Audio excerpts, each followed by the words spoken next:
Hey everyone, so welcome to the fourth part of our Fusion 360 V8 engine tutorial. And at this point, you should have done the previous three parts, which will be the piston head, the two parts of the connecting rod, and the crankshaft for a V8 engine. Now, these are just all the moving parts in our engine. And today I'll be walking you guys through how to CAD the engine block, or where we're going to mount all of this stuff, basically the housing for our engine. So without further ado, let's get right into it. So the first thing we're going to do, once again, going to create a sketch, and this will be on our ZX plane, red and blue axis. Now, this sketch, I just want you to either follow closely or just wait until I finish the whole thing. You can pause the video and copy from there because there are a few complicated bits in this. So where we're going to start first is at the origin. So create a line there. Go straight up 48 millimeters. Okay, you're probably going to want to zoom out a bit because this is quite a big sketch. Next, we're going to draw another line connecting there. And this is the first time we're going to be using angles in our sketch. So how we do that is, for example, let's first define this length. So that's going to be 168 millimeters. And if we hit tab, it'll take us right over to the angle.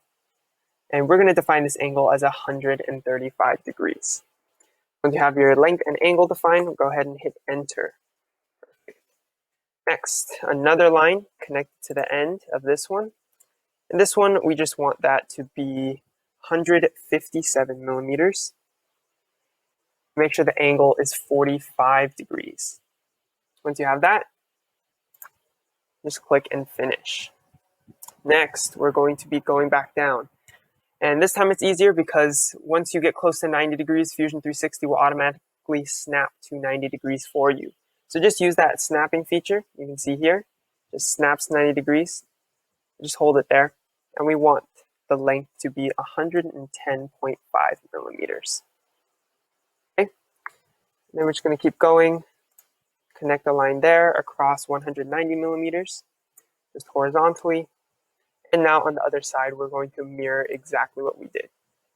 So from here up to there, 110.5, 45-degree angle. Then we want 90 degrees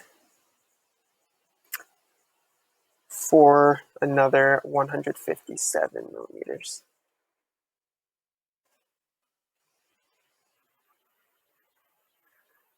Back down here for 168 millimeters, 90 degrees. And finally, we're just going to finish that off, going straight down and connect it back to our origin. So in the end, you should have an engine block that looks something like this. Okay, so that was a lot of things to cover. Definitely, if you weren't able to follow along 100% of the time, pause it here and get yourself caught up. So once we have that done, we're going to go ahead and finish the sketch. And we're going to extrude this profile. Hit extrude 595 millimeters. And the direction doesn't matter a whole lot, but for me, I extruded it towards the Y direction. So we're going to hit OK. And there we go, first sketch and extrude done. Next, we're going to change the material or the visual style of our engine block. Now this is going to be important because we want to be able to see the moving parts inside our engine. In the end, the whole assembly is going to look something like this, right? And we want to be able to see what's going on inside. So we can actually change the appearance of our engine block by either going into Modify, hitting Appearance, or just using the keyboard shortcut A. It should pop this window up. Now we're going to search through the library, basically a library of all the different materials you can use, and we're going to search for polycarbonate. And we want to select the clear option. Once we see the clear option, we're just going to drag it into this design and then drag it onto our engine block. And you can see it just made our engine block completely transparent. Okay, so now we're going to use a new feature called shell. And this basically takes an object and turns it into a shell, which is what we want, because right now this is a solid block of polycarbonate in Fusion 360, but we want to make sure there's space inside for our four different parts here to go. So we're actually going to select this bottom piece right here for our shell, and we're going to want the inside thickness to be 10 millimeters. Once again, select that bottom face and make a shell of 10 millimeters. And you can see it basically hollowed out everything on the inside here. And you can see there's like a little 10 millimeter wall in every single contour. So once we have that done, we're going to hit OK. And next, we're going to create another sketch on this face right here. Hit Create Sketch. And we're going to be creating 4 circles, which are going to be holes for our 4 pistons on this side. So we want these holes to be in the center. So we're going to move along this edge, and once we're in the center, your cursor will have a little triangle next to it. Once you have that triangle, you're in the center. We're not going to click, but we're going to drag out, and there should be a green dotted line showing that you're still in the center. We're just going to click somewhere over here. And we want that circle to be 130 millimeters in diameter. And it's okay if it's not perfect, like mine is sticking out of the engine block right now, but we can fix that later. Now we just want 3 more circles in the same center. So just make sure that green dotted line is present. And they're all going to be 130 millimeters. Once again, make sure that dotted line is present, 130 millimeters. Now, once we have all 4 circles done, we're going to constrain them with our sketch dimension.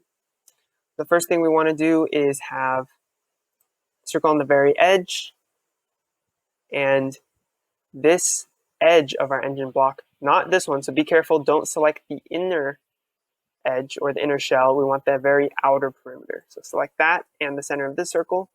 We want that to be 80 millimeters apart. And now between each circle, we want to make sure that they're 145 millimeters apart. 145 and 145. At this point, you can just do another dimension with the center of the circle and the outer edge again, just to check that it's 80, but you don't need to change that value, because if you did all of this correct, this should automatically be 80. So once we have all of that done, we're going to finish our sketch. And of course, we're going to be extruding this to make 4 holes. So we're going to hit Extrude, select all 4, and we're going to be extruding it in this downward direction. Now you can specify any length, at least make it over 10 millimeters so that it cuts through that shell, or you can just choose, instead of distance, to cut through all. Either way works, as long as you cut through all the material, and when you hit OK, it should reveal 4 holes that we just made. So now what we're going to do is we're going to extrude another piece. So hit Extrude, and we're actually going to be selecting this outer profile surrounding the circles. Okay, and we want to extrude that in the negative direction for negative 135 millimeters. And you can see Fusion automatically highlights it in red and assumes we're trying to cut away material. To change that, I'm just going to hit Operation and choose Join, because we're actually trying to extrude material. You can see the red highlight goes away, and now we have some extra material there, which is exactly what we want. Now, as you might assume, we want the same pattern on the other side. And being the efficient catters that we are, we don't want to do all that work on the other side again. So we're going to use the mirror tool. Now to mirror, we first have to have a plane to mirror across. So to create that plane, we're going to go into construct or construct, and we're going to select midplane. Midplane, what this feature does is basically you select two faces and it creates a plane in the direct center of them. So we're going to select this face and this face. And you can see it generated a plane right between them for us. Once you have that, we're going to hit OK. And then we have something to mirror over. So we're going to select mirror. And we want to mirror the last couple features that we did. So it'll be this block that we extruded down and the holes as well. So the last two extrusions, we're going to select those as our features. And for the plane, that's going to be our midplane. Once you have that selected, it will copy all these holes onto the other side. And then we can just hit OK. Once we have that done, you can see very quickly we went from the holes on one side to the other side as well. Okay, so now we're almost done, just one sketch to go. But before we do that, we have a little issue that we need to fix. So you can see that there's going to be 8 piston heads going into these 8 holes. However, because they're perfectly aligned with each other, the connecting rods are actually going to run into each other. They're going to collide on our crankshaft, which we can't have physically. So to avoid that issue, we're actually going to have to offset these holes by the exact thickness of the connecting rod, which is 20 millimeters. So how we're going to do this is we're going to use our move/copy tool in the toolbar. So now we're just going to have to select the faces that we want to actually move, which are going to be these 4 holes. So we're going to hold Control and select these 4 holes that we want to move. And then we're going to use our move/copy tool and make sure that the move type selected is free move. And you'll see a little axis pop up. Now this isn't really in the place that we want it. We're going to want to set our pivot in a more, I guess, usable location. So I'm just going to set it in this corner over here. We're going to hit check. Now once we have our pivot set, we're just going to want to drag our holes in this direction. But instead of -25, we'll just do -10 millimeters. We're going to hit enter. Now we're going to do the same thing on the other side, except we're going to offset it in the opposite direction.